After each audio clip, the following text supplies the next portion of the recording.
All right, everybody. We are so glad you're here. Welcome to the Barton webinar. We have Joe Barton himself in the house in Hello. an Ecuadorian jacket. And then we have Dr. Saunders in the house with a scar. Okay. So, yes, he's practicing Frankenstein.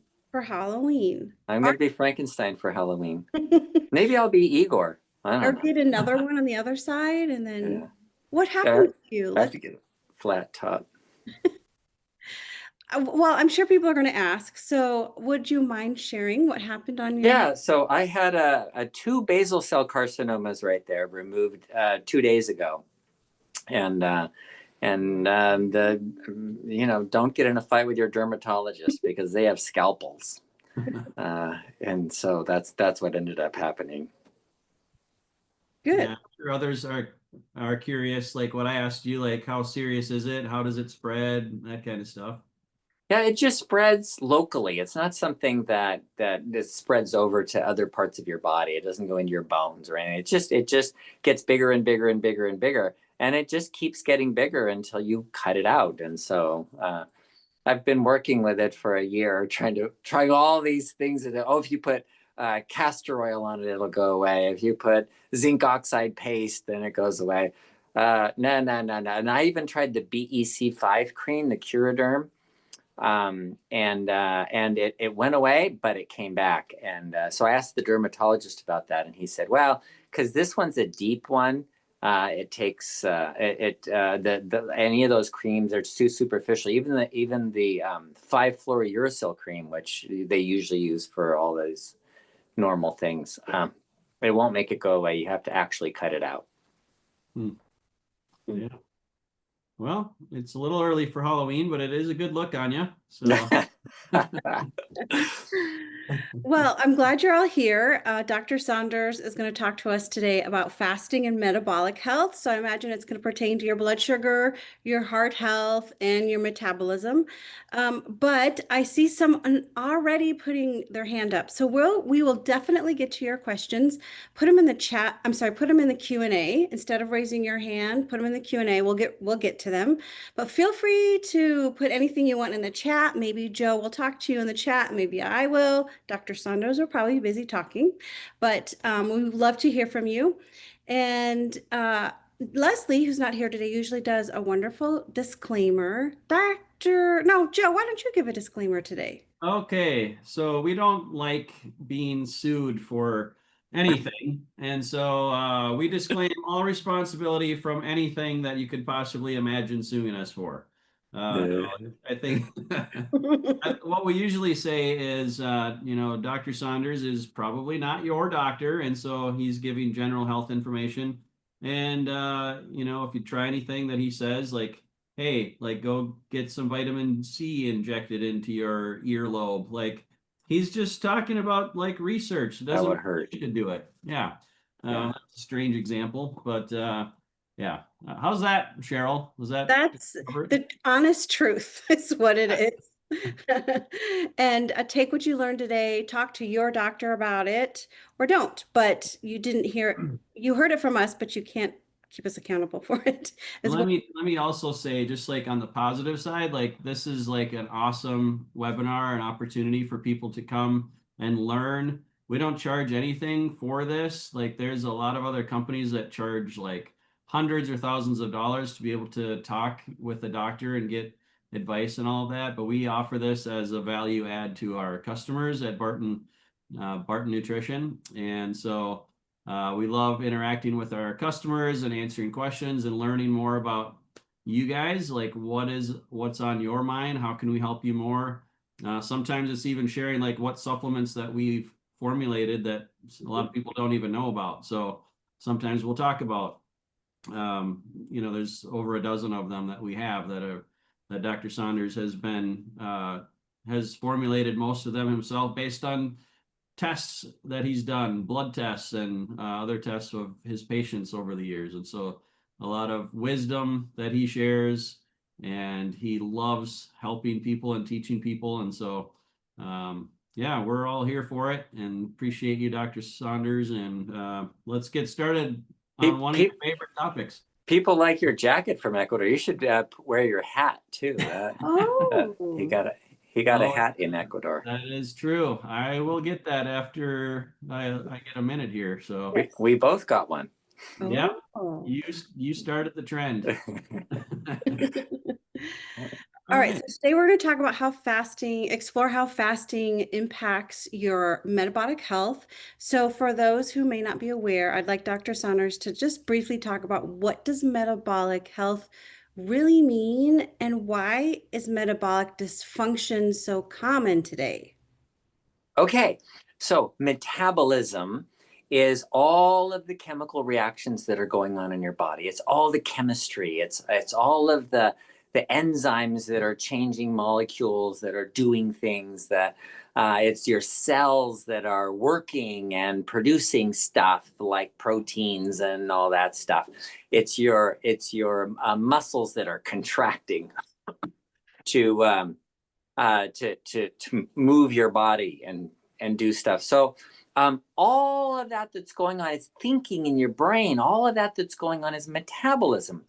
And a lot of people think of metabolism as energy, using energy.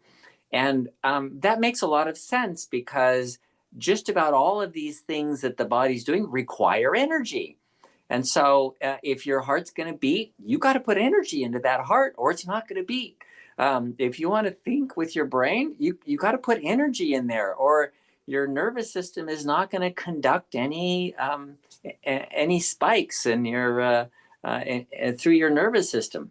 So energy is required for all these steps. So one way to look at metabolism is just the use of energy or the production and use of energy, rather than having to look at all the chemical reactions that are going on all the time. So metabolism, if we look from the energy perspective, is our ability to make energy and to use energy. So you can make a whole bunch of energy, but if you can't use it, it's useless. So for example, let me give you the example of sugar. Glucose. Glucose is energy, right? That's pure energy for the body. But you know what? Not one single enzyme in your body can use glucose for energy. Not one. It's in fact, fat, right? Our body is storing all this fat. Um, Glucose, fat, protein, they are completely useless to the cell. They can't do anything. They can't use that for energy. That has to be converted to something called ATP. ATP is what the cell can use for energy. It's what your enzymes can use for energy. It's how everything gets going. It's how your nervous system works. It's how your hearts are your your heart beats and your muscles work. This is all on ATP, not on glucose. So you can have a whole bunch of glucose. You can eat a ton of sugar and have zero energy if you can't use it, if you can't convert it to ATP. So that's an important thing because how do you make that conversion? Well, there's something in all of your cells, the powerhouse of the cell, that isn't really making power. It's just converting it from one form to another. And we do that with all powerhouses. You know, you can take natural gas and you can boil it and you can use steam and you can turn a turbine and make electricity, which is just converting this chemical energy of natural gas into the electrical energy. And so that's a conversion process. That's what a powerhouse does. Well, that's exactly what our mitochondria are doing in our body, in our cells. And just to give you an idea, the cell, if the cell is this big, the mitochondria is this big. And so there can be thousands of mitochondria in a single cell. And in some cases there are, like in nerve cells and your heart cells. Why thousands of mitochondria? Because they're doing stuff all the time. How much rest can you give your heart? Can your heart say, you know what? I'm going to take a nap for an hour because you know what? I'm really tired.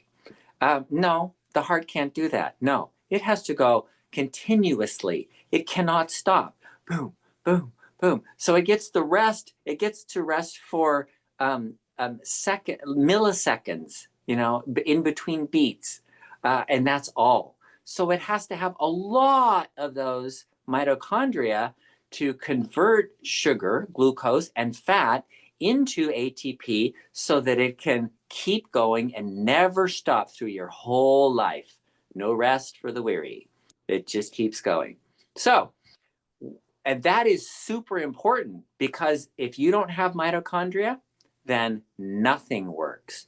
Your heart doesn't work, your brain doesn't work, your muscles don't work, nothing works. If you can't convert that sugar into that ATP, then the sugar is completely useless. You can eat all you want. It's not going to do anything.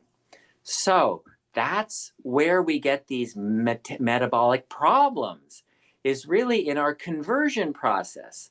So let's look at something like diabetes. If you have diabetes, then you have a lot of glucose around, a lot. It's not a little bit, it's a lot.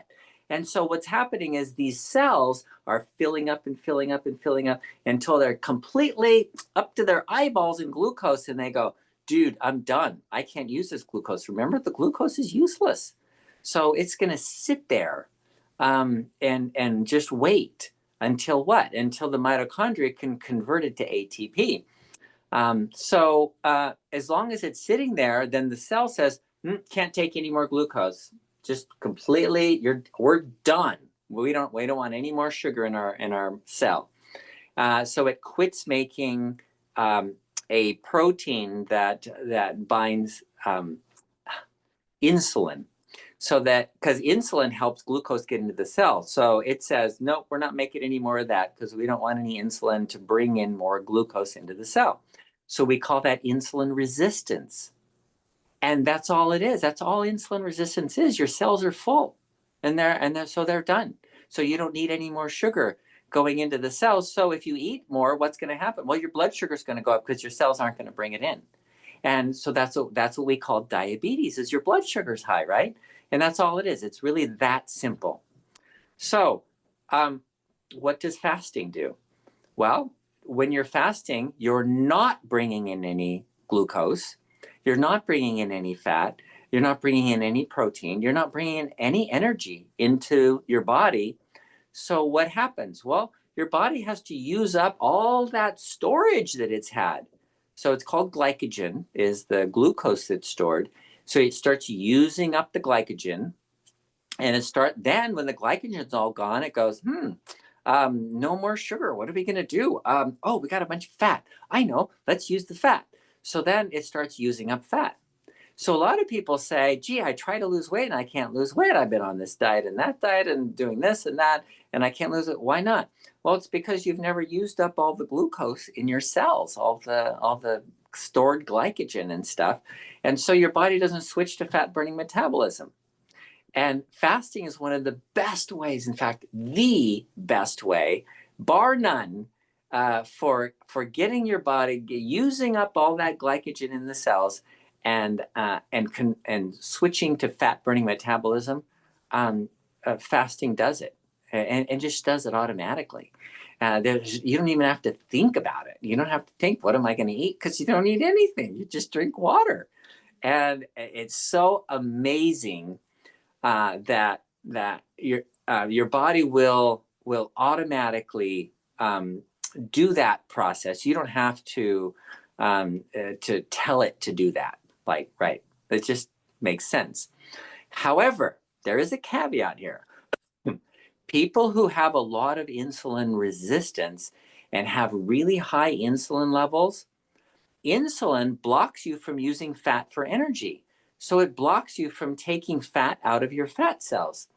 And so if your insulin is really high and you have no glucose, as you're not taking in glucose, guess what the body does? Instead of using fat, it starts taking protein out of your muscles or protein that you're eating, and it will convert that to sugar. And then you get high sugar again. So some people, they're on like a keto diet. Sometimes, we have the book, Diabetes Reversal Kit. We want to, Diabetes Solution Kit. It's the solution, right? And so people, they're eating their regular meals. They're cutting out all the carbs, and their blood sugar is still high. And they're like, what the heck? Well, two issues. One is the glycogen, how much they have stored. And number two is the protein can be converted in the liver to glucose. And then you just have sugar again. And that happens if your insulin is too high. So how do you fix that? How do you get the insulin down? Fasting. If it, insulin goes up when you eat. If you don't eat anything at all, insulin goes down. And then you don't eat again, insulin goes down. Insulin goes down until it goes down to 0. And at that point, you will switch to fat burning metabolism and everything will start working again. So in the meantime, some people, because of that high insulin, get hypoglycemia if they fast. So a lot of the complaints that I hear when I say, look, your best bet is to fast, because, if you keep eating, because you're eating meat or whatever, there's no sugar in it, but the protein is being converted. So you need to fast. And they go, oh, I can't fast. I get hypoglycemia and I get a headache and I'm fatigued and I feel horrible. And there's just no way I can ever do that. So there are ways around it. There are ways to manage that. And so when you're fasting, start off with a little fast, like 12 hours. That's easy, right? From 6 p.m. to 6 a.m. or from 7 p.m. to 7 a.m. where you have an empty stomach for 12 hours. That's easy. And you go, yeah, I can do that. Okay. And then after a week of doing that, go to a little longer. And move your food back a little bit and end your meals at 4 o'clock. And then you can eat at 8 o'clock in the morning again. And then you're doing a 16-hour fast. And then you move it to an 18-hour fast. And then you try one meal a day, just once a week. Just once a week, do one meal a day. So like if you eat breakfast on Monday, then you don't eat breakfast again until Tuesday. And that's a 24-hour fast, right? And that's pretty easy to do. And you do that once a week for a little while.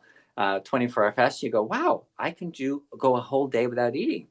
And then you try the day and a half. And that's where you eat dinner on Monday. And then I usually do it on Saturday. I dinner on Saturday. And then I don't eat on Sunday at all until Monday morning. So then that's, you're getting into 36-hour fast, essentially, that kind of thing. And then once you can do that, because it's practice, you're training your body to switch to fat burning metabolism easily. So your blood sugar drops down and your energy doesn't drop down with it. And then you lose consciousness, which I've done on occasion. Not on purpose, but it's kind of funny when you're on the floor and people are looking down at you going, are you okay? No, I'm fine. Just got hypoglycemic. That's all. I'm good. So and after you've done that, after you've done a day and a half, then it's really easy to go on from there. A 2-day fast where you eat breakfast on Saturday, and then you don't eat again till Monday morning. And then the optimum place to be, the best fast you can do, I think you get the biggest bang for your buck, is 3 days. So I eat on Friday morning and I don't eat again till Monday morning. And I do that once a month. So once a month of doing this 72-hour fast is going to completely clean out all the glycogen. We have several people on this program who've told us that that's what they do once a month and don't do anything else. They're not doing low carb. They're not doing the diabetes solution kit. They're just doing that fast 3 days once a month, and their blood sugar is gradually going down and their hemoglobin A1C is gradually going down. What's happening? Well, they're using up the glycogen, and that allows, and the cells go, oh, we don't have any stored energy. Why don't we just make some insulin receptors so we can bring some glucose into the cells? And that's what they do. And so that's called insulin sensitivity. Now you're insulin sensitive. And then that completely fixes your metabolism. So the problem of metabolism, of this conversion of sugar to energy, is being blocked by these hormones like insulin, being the biggest one. You can't make energy out of fat. Well, you do make a little, but you decrease the amount of energy you can use fat. You decrease the amount of fat you can use for energy when you have high insulin. So as your insulin goes down, because your cells are insulin sensitive, so that your blood sugar is now in the normal range, so your pancreas isn't putting out a whole bunch of extra insulin. Now you have extra energy. Your metabolism starts working. Why? Because you're supposed to have 60% of your energy needs to come from fat and 40% from glucose. And so if you decrease the amount of fat, you just decrease your energy. And so you just have less energy. That's the problem with your metabolism. So the fix of all of these problems is fasting. It's really simple. So I was talking to someone this morning who has this exact issue.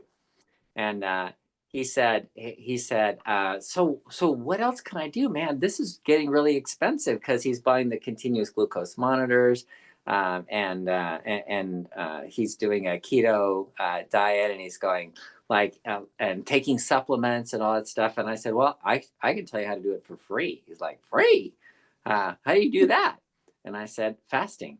Just do it 72-hour fast once a month. And that will repair your metabolism over time. And he's like, okay. So he's going to do it.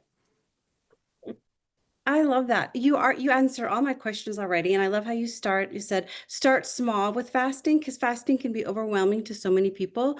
Just start with one meal, just add. It can be a growth experience. So you don't have to feel like you have to do 3 days at once. But I wanted to read one of the comments that came in from Rianne. She says, let's see, it worked for me. My insulin levels were high because the medication my doc had me on was increasing my insulin levels, which was making me more insulin resistant.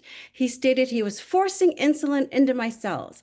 I stopped taking the meds and started fasting, and that worked. My insulin is back to normal, and my blood sugar is almost normal. My next blood work is 11.7. But great job. Wow. That's awesome. Good work. See, that illustrates so many good things. And that is, your doctor is your advisor, and not a king. There's no rules here. You have to say what's best for my body, and so you're going, and so I don't know who the person was going. My insulin's going up. That's not a good thing. So I need to get the insulin down. And so I think fasting is the best way. Awesome. That is so smart. Yeah. I just lost my screen. I wanted to ask, are there any myths around fasting that you want to bust? Okay. Yes. So one of the biggest ones is that fasting is bad for you, that it's going to destroy your metabolism, that it's going to make your metabolism so efficient that you'll just gain weight like crazy afterward. That's not what happens. So when people actually fast, especially if they fast periodically, like once a month kind of thing, the 3 days once a month idea, is they reset their fat thermostat. So if you ever heard of leptin? Leptin is a metabolic hormone that's made by fat cells. The more fat you have, the more leptin you have. More fat, more leptin. More fat, more leptin. And so your brain, in your hypothalamus, there's a leptin barometer that says this is how much we need. So if you lose weight, if you say, well, I'm just going to eat these little tiny meals, 500 calories a day, and I'm going to get down and lose weight. And people do, they lose weight.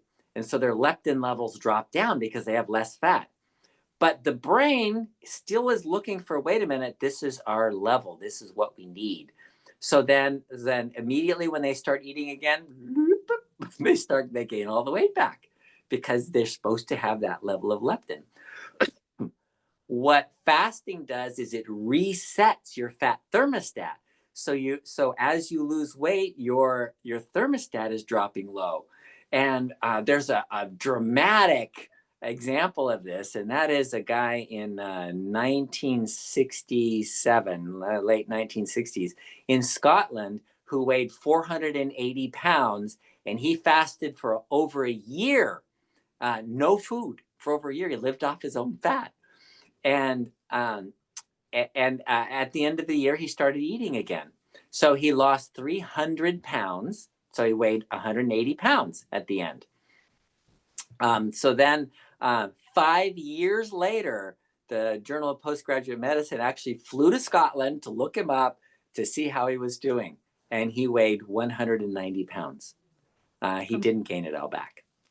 So that is more typical. So fasting is a good way to reset your fat thermostat. That's the way to look at that. So since we're talking about metabolic health, this is about insulin. How does fasting help your heart? Okay, so your heart has to use 60% of its energy from fat and 40% from glucose. If you have insulin resistance, then you just can't use fat as much and you have less energy for your heart. And then you lose mitochondria because you don't need mitochondria because you don't have the energy in there anyway to be able to use it. So what ends up happening is you get congestive heart failure, arrhythmias of the heart, atrial fibrillation. If you fast, then you make yourself insulin sensitive. You use fat again. You get your 60% of fat energy back, and you rebuild mitochondria. Fasting rebuilds mitochondria. It makes new mitochondria so that you can have more energy in your heart and not get heart failure or atrial fibrillation or any of those things. All right, so let's move to some of your questions. Put them in the Q&A, and if you have any metabolic questions, let's put them there. So Allison asked, what does it mean when your renin levels are above normal? 0.60 is my renin level. Mean is 5.9. What does that mean? What can I do to get my levels corrected? Thank you, Allison. Okay.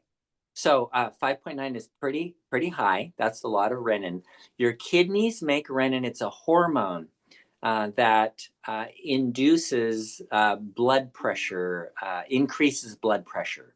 So when the kidney is not getting enough blood pressure, then the renin level goes up. And renin, number one, creates something called angiotensin. Angio meaning blood vessel, tensin means tension. That's pressure. So that's something that increases the pressure by causing constriction of blood vessels. And then that goes to the lungs and makes angiotensin 2, which it makes you hold on to water more and sodium more. And then that increases your aldosterone level that holds on to sodium more and holds on to water more, so that you increase your blood volume and increase your pressure in your arteries. So that the kidney can get more blood flow. So it's all about blood flow.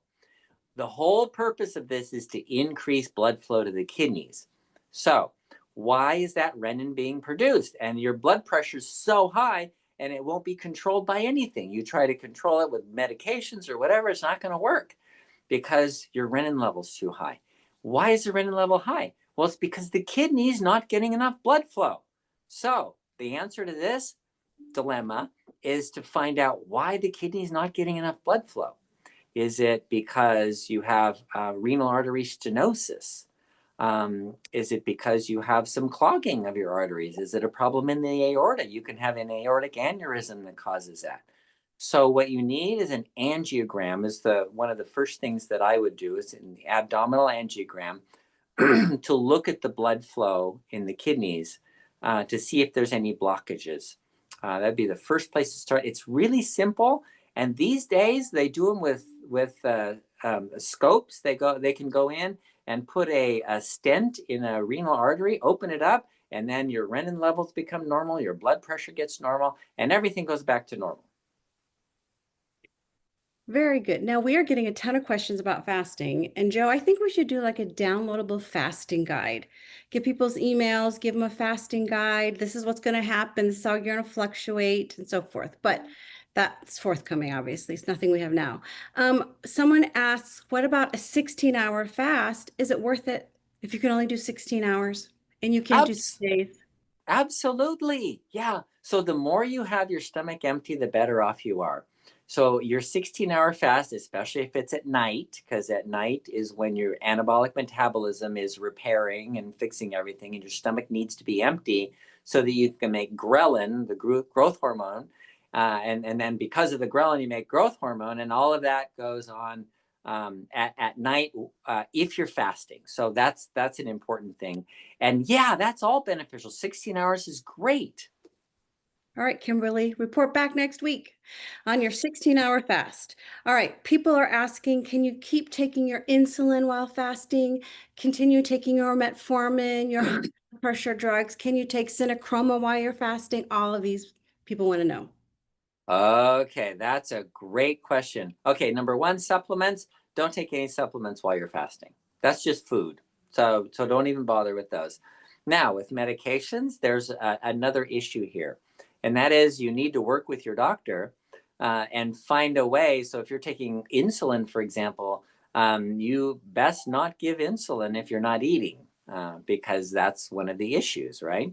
So if you give insulin and you don't eat, then your blood sugar is going to crash, and so you don't want that. You don't want your blood sugar to crash. So be very careful with that. I would recommend not using insulin while you're fasting. And then other medications like metformin isn't going to drop your blood sugar to low. You're not going to get hypoglycemic from metformin. But still, in the same sense, it's not necessary to take metformin. If people are fasting and they're fixing their metabolism, they generally don't need those drugs anyway. And another question would be blood pressure. Your blood pressure is going to drop while you're fasting. Now, I'm going to say that again. Your blood pressure will drop while you're fasting. So the other issue we talked about, hypoglycemia, low blood sugar, that's actually an okay thing, and it's normal, and it should happen, and it helps your body to know that, oh, you got to make more insulin receptors. So it improves the function of your metabolism by getting low blood sugar. Low blood pressure is not that way. You don't want low blood pressure. So be very careful with blood pressure medications. I recommend not taking them while you're fasting. And if you're dedicated to fasting to repair your metabolism, then you probably won't need blood pressure medications anyway. You might want to find out why you're on blood pressure medication. So, for example, if your kidneys aren't working, your renin levels are high, your blood pressure is going up. Now you know what to do for that, and you won't need blood pressure medications. So, there's finding out why would be the first thing to do. Okay, now someone asks, what if you're very thin and fasting burns all the little fat you have? Yeah, that's a great question. I actually had that today in my office. Someone who is a little bit underweight, and she was a little worried about fasting, and I said, but your metabolism isn't normal. So it's not that you have to burn fat; it's that you want to get your glycogen out. You want to get rid of all of the excess sugar that's there. So fasting still works, and there's been a lot of research on this. Dr. Walter Longo is at USC um, in longevity, and he's shown how after a fast, if you do like a 3 to 5 day fast, you do lose some fat and you do lose some protein. But when you start eating again, you gain it back very quickly, like within a day or two. So it's not a permanent loss, and the it's not a permanent loss of the blood sugar either, of the glycogen, the stored sugar either. You'll gain that back too, but it's still a good idea to clean out periodically. Okay. So Julie says, all right, so are you saying the very low carb way of eating does not reduce insulin? Okay. There's three reasons for uh, making insulin. Every time you eat, whatever. Every time you eat carbohydrates, and every time you eat proteins. So eating anything causes you to make some insulin. Eating proteins, you'll make more insulin. Eating carbohydrates, you'll make more insulin. So it's not a matter of a yes or no question. It's a matter of amount. So if you're fasting, you make no insulin. So that's the best. And if you're on a low carb diet, you're making a little bit of insulin. So that's okay. And you can still get your insulin sensitivity back by eating low carb. So that's why we chose in the Diabetes Solution Kit to do a low carb diet to get that insulin sensitivity back. And we've seen it works for a lot of people. We've had a lot of people say, yeah, it's worked great. Certainly, we certainly do a lot. We get a lot of people, and some people use Synachroma, but to help them with their diabetes, with their low blood sugar. I'll put a link to the Barton webinar and a code you can use if you're interested in buying any of that. But I'm going to ask a question from the chat. R. Erickson says, does metformin cause insulin to increase? What about berberine? Okay, metformin doesn't increase insulin. And that's why metformin is used. Well, not why, but I used to say like metformin's an okay one. If you're going to be on anything, any medication for diabetes, metformin's okay.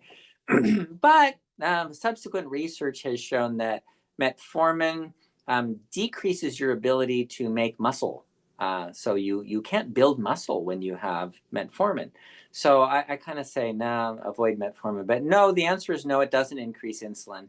And then berberine also doesn't increase insulin. Berberine, it causes you to make something called cyclic AMP, which turns on your fat metabolism. So and metformin essentially does the same thing in different ways, but they essentially do the same thing. All right. Manya asks, today my cholesterol value is 253 triglycerides, 87 HDL, 78 total non-HDL, 175. Did you get that? I didn't know how to read those numbers. What can I do to improve these numbers? Back in March 2025, my triglycerides were 167. Total cholesterol was 280. HDL was 74. Okay, essentially it hasn't changed much. Your numbers are pretty similar to what they were before. So cholesterol value 253 is very normal and fine, and you don't have to do anything. Triglycerides 87, that's under 100. So under 100 is really good. So they're going to ask about cholesterol, right? Because the drug companies are saying that you need cholesterol under 200. But that's really for people who are on drugs. People who do drugs, that's fine. You can do that. But if you want longevity and you want to keep your brain, the optimum level is 230. So anywhere between 210 to 250 is an optimum level of cholesterol. So your cholesterol is fine. And the HDL 78 is great. So you have a really good level of HDL. So there isn't anything that you have here in these numbers. There isn't anything that you have to change. That this is good, and that's not your issue. You don't have a cholesterol issue. How about that? All right. Anonymous says, unfortunately, my PCP has closed his practice due to recent health issues. I've lowered my A1C to 6.7 from 10.4 and not on any diabetic medicine at the time. I have an appointment with my new PCP and was wondering, are there a couple questions that I should ask him about his overall philosophy? Okay. So I would be curious, first of all, how did you lower it? From 10 to 6, that's significant. That's a real difference. So how did you do that? And then when you go to your PCP, you say, okay, so my hemoglobin A1C was 10.7, now it's 6.4, or the other way around, 10.4, and now it's 6.7. So, and the way I did it is this: how can you help me with that? So, my goal is to have a hemoglobin A1C of 5.2. So, how can you help me with that? And how you did it previously is going to be going to guide you in that of how you're going to do it. And so if the PCP says I have nothing to add to that, or I would give you this drug or whatever, and you can say no, I'll move on. uh, yeah. All right, I just saw this wonderful message from Alan Page that I wanted to read. Many, many thanks to Dr. Saunders and Barton's. Last March, I started to notice my pulse rate was high, and I bought a blood pressure monitor and I had really high blood pressure too. I later found out with ultrasound that I had a fatty liver also. I went to my normal doctor and he just wanted to get me on 3 pills, and that was impossible to know the root cause of the high blood pressure. I found Barton's and Dr. Saunders' Healthy Heart program on my Instagram and started the Healthy Heart supplement and program. No sugar, wheat, grains, vegetable oils, and fasting and stress reduction. 5 months later, and basically all of my symptoms have resolved. I've lost 50 pounds too. So great to have a compassionate doctor focused on finding root causes. Wow. Yeah. I love to hear those stories. That's great. Alan, we got to get you on a video and give your testimonial for us to share. Even if you're not the former Minnesota Vikings Hall of Famer, Minnesota judge, Alan Page, which I'm sure you get asked all the time, but that's great. I am a Yeah. Vikings fan. So if you are that Alan Page, please please do identify yourself. But either way, that's amazing. Thanks for sharing. Amazing. Amazing. Thank you for sharing. All right. Rosalind says, Dr. Saunders, if you're taking gabapentin for nerve pain, and if I stop taking it, my body seems to ache. I was told that it wasn't a narcotic. What can I do to get to the point of fasting? I do fast for 12 hours. How can I get to that point of fasting for a longer time? Okay. Gabapentin can be taken on an empty stomach. You can take it when you're fasting. That's okay. What it does is slows down nerve conduction. It works in the GABA system of the brain that has a kind of a suppressing effect. So it's okay, but it's not a solution to the problem. It doesn't fix the problem. So fasting would fix the problem. So how do you do it? Well, you keep taking the gabapentin. As you're fasting, you go longer. So you do your 12-hour fast, and then you do your 16-hour fast, because you can get to 16, and then you do 18, and then you do 20. And you can still take gabapentin. That would be fine. How would fasting help the nerves? We haven't really talked about that. What does fasting do to nerves? Okay, so the metabolism of the nerves, the nervous system requires more energy than any other part of your body. So your brain uses like 20% of all the energy in your body. The mitochondria in there are so essential for continued function of the nervous system. So if you fast, then you make more mitochondria and increase the amount of energy that is available in the brain. All right. Hope that helps you, Rosalind. Alexandra Rose asks or says, results of a blood test indicate clotting. How does one guard against or remove clotting? Okay. Well, hi, Alex.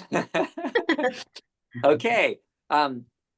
So when you have a problem with clotting, and that would be like usually a D-dimer test would be positive, and that means you have excessive amounts of clotting. The D-dimer test, you have to consider, it means you're breaking down clots, and so it's an indication that you may have more clots.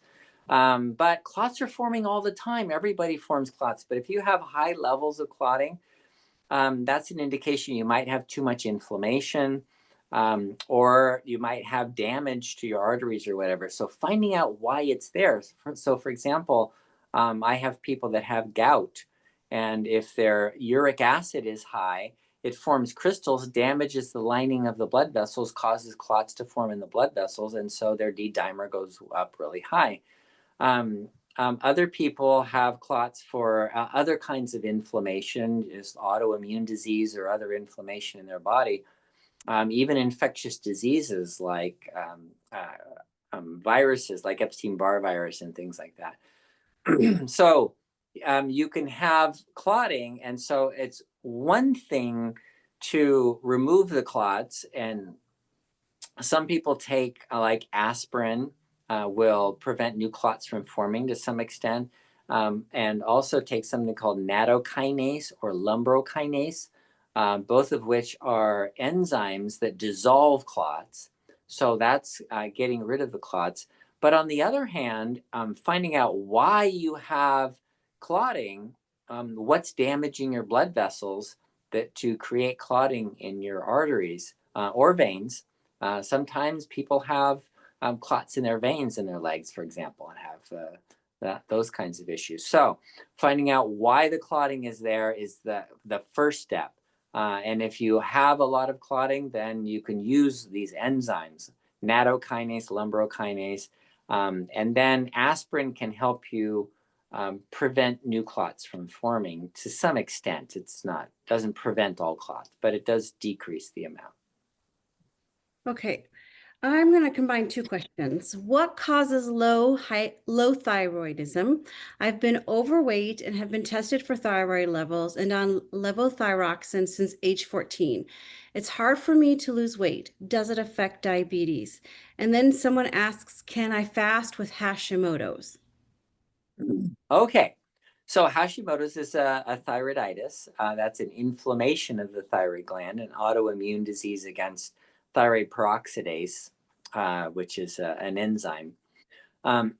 So can you fast with Hashimoto's? Absolutely, you can fast with Hashimoto's. That's just fine. So the thyroid gland is a very important metabolic hormone, and it's the primary metabolic hormone that gets you your level of metabolism, the amount of energy that you're producing or using is somewhat regulated by this hormone. So during the summer, you're going to have a lower thyroid. Your metabolism's a little lower. You're not making as much heat. During the winter, when it's cold, the cold stimulates you to make more TSH and the thyroid stimulating hormone, and your level goes up a little bit. So this is like seasonal. Thyroid is not one of those up and down all the time things. It's a little lower in the summer and a little higher in the winter, and that's kind of the way it works. So what causes low thyroid is there's so many possibilities. You can have autoimmune disease. You can have, sometimes it's just stress. Well, just stress. Stress is a big deal. For metabolism for a lot of different reasons, because that cortisol that also causes insulin resistance also blocks you from making the active thyroid hormone. So there's an enzyme called deiodinase enzyme that's in all of your cells of your body. All your tissues in your body have this deiodinase to make T4, which is inactive, into T3, which is the active thyroid hormone. So if you don't have that deiodinase, you don't activate your thyroid. And so you could have low thyroid and your thyroid gland could be working perfectly and you could have low thyroid just from stress. Now, just from stress. Stress is a big deal. So in fact, it's the biggest deal. If you look at like all the things we think are really important, like diet and exercise and drugs and surgeries and all that stuff, that's like 20% of your health. 80% stress. So consider that. But other reasons for the thyroid not functioning, low iodine is actually pretty common. It's not that uncommon. They did a study on high school girls in the Midwest, and 12% of them were hypothyroid from a lack of iodine deficiency. Another one would be a lack of selenium. Selenium is required for that TPO enzyme to work, and may be one reason why people get Hashimoto's thyroiditis in the first place. So the thyroid gland is there's a lot to it. So finding the underlying cause is the thing. Instead of just, I know that the doctors just want to give you a pill, but if you go back and you tell your endocrinologist, you know what, I'm tired of taking the pill. I want to know why I have low thyroid, and then find out why, and look for all these issues and find out why. There you go, Judy. Julia Peters, I'm going to read yours. I love it. My A1C was 11.3. Got it down to 6.9 with low carb eating and some fasting. No meds used. My advanced lipid panel shows great insulin sensitivity, but my glucose is not coming all the way back down. From what you're saying, if I build in more varied fasting, those numbers, my body, will reset back to normal glucose numbers, my natural set point. Is that correct? That is exactly right. That is exactly right. So um, the body works. Um, the stability of the body, we call homeostasis, and your glucose should be, should stay within this range between 70 and 90. And yeah, you eat and it goes up to 110, but then it quickly comes back down between the 70 and 90. It stays in that range. If you have type 2 or diabetes and your blood sugar is always 200, right around there, then it stays in that range. Now you want to drop it down to the next level, and so you fast, and it goes into, let's say, 70, and you go, oh my gosh, I feel terrible. You get hypoglycemia, even though you have perfectly normal, ideal, optimal blood sugar. So it's not as simple as it's good and then, or it's not good and then it's good.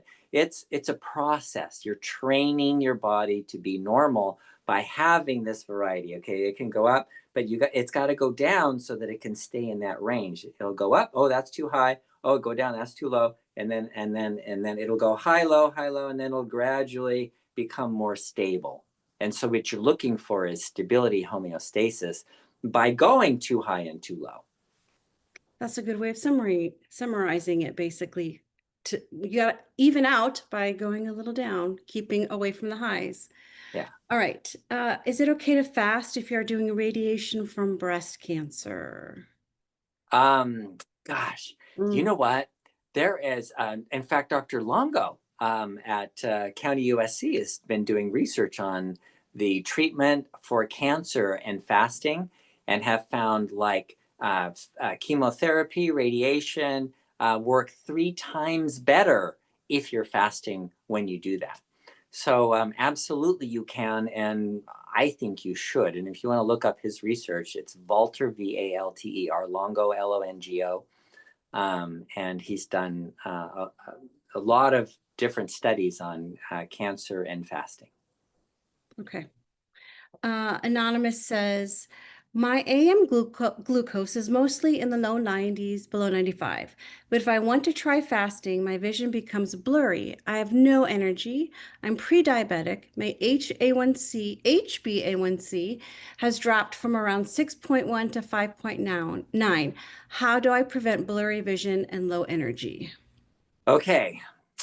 Blurry vision happens from the changes in the electrolytes, and glucose is actually one of those. So as it's called osmolality of the blood changes from dropping your glucose, your vision will change. But then there's also you getting hypoglycemia, but it's a relative hypoglycemia.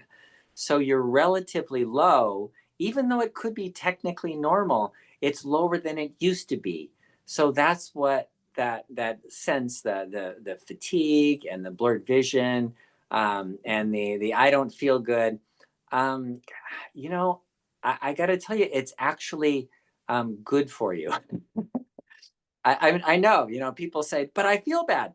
Yeah, but it's good for you, because it's that hypoglycemia that allows you to reset your set point from up here to down there, because you have to get low to get that in between to get the perfect amount. And if you're always above, then your set point's going to be always above. You have to be able to go below to bring it down. So they did a study on rats, and they found that when they gave them hypoglycemia, but they were like in the 40s, these were like really low blood sugars. The rats were laying around for a couple of days, but on the fourth day, they were up running around and doing everything, and their blood sugar still 40. And they're like, what the heck? So they did a biopsy of their brain, did a blood-brain barrier biopsy, and looked at it, and there were 10 times the number of glucose transport proteins to get sugar into the brain. So, so the way that happens is from the hypoglycemia. So I know everybody says, oh, don't ever get hypoglycemia. It's terrible for you. Well, you'll feel bad, but it's actually not. All right, hope that helps you. Anonymous says, oh, I just read that one. My Julia says, she's the one that talked earlier. My homocysteine is 14.1, indicating oxidative stress. I used to be 80 pounds heavier, binged on high sugar, unhealthy fats, and refined carbs. Hello, chips. I hear you. I'm assuming this caused lots of oxidative stress. Unfortunately, I only have one recent homocysteine score from last month. Who knows what it was a year ago? How can I naturally reduce this? Okay, that's easy. Thank you for asking that. It is use methylfolate, and I like I prefer something I've had it work really well. It's called methyl CPG. That's METHYL and then CPG. And that is a supplement that has methylfolate and methylcobalamin and P5P, which is the pyridoxine, and it also has betaine in it, and so it offers methylation so that your homocysteine will go down. The homocysteine is a marker for a methylation problem, and it's not an inflammatory marker in terms of like sedimentation rate, inflammation like autoimmune or bad diet or bad fats or anything like that. That's not what it is. It's really a methylation issue, which is primarily genetic. So if you take these added supplements for methylators, they're called, it's the B vitamins and a few other SAMe and a few other methylators, then you can you can bring that homocysteine down, and that tells you that it's working, that you have good methylation. So try that. Well, thank you. Do you have time for one other question? Okay, let's do it. I have had surgery for pancreatic cancer and am on insulin and Creon capsules with meals as not much pancreas left. Is it still safe to fast? Ooh, you got to be really careful. Yes, it's safe to fast, but you still have to be careful. I would have a continuous glucose monitor and monitor where your blood sugar is going, and not use insulin or Creon when you're not eating, and then monitor where it goes. Because if you don't have a pancreas, you also would be missing glucagon, which glucagon's required. Excuse me, glucagon's required when you're not eating, when you're fasting. Everybody, their liver can make glucose, sugar, so that they won't have hypoglycemia. That's the whole idea. Alicia But says, what? Oh, that was me. Sorry. I was pulling up a video for some of the Okay. other. Sorry. Okay. So if you don't have a pancreas, or you don't have enough pancreas, then that may not be working very well. So you may have to eat on your fast. You may have to take something in to stabilize that. Sorry for that interruption. I would. Okay. All right. Thank you so much, Dr. Saunders. You're welcome. We'll meet you next time here at the same place. And thanks, everybody. We'll see you again. Bye. Oh, I was going to say, someone asked about thyroid. So I'm putting in a webinar that we did a couple years ago on thyroid, but maybe we'll do it again. I love all the questions coming in. I wish he could talk about Jardiance. He has an opinion about that. So maybe come back next week, put that in the chat or in the Q&A, and we'll get to it. Loved hearing from all of you, and great to have you here, and the new ones as well. Come back next week and let's ask some more questions. Bye all.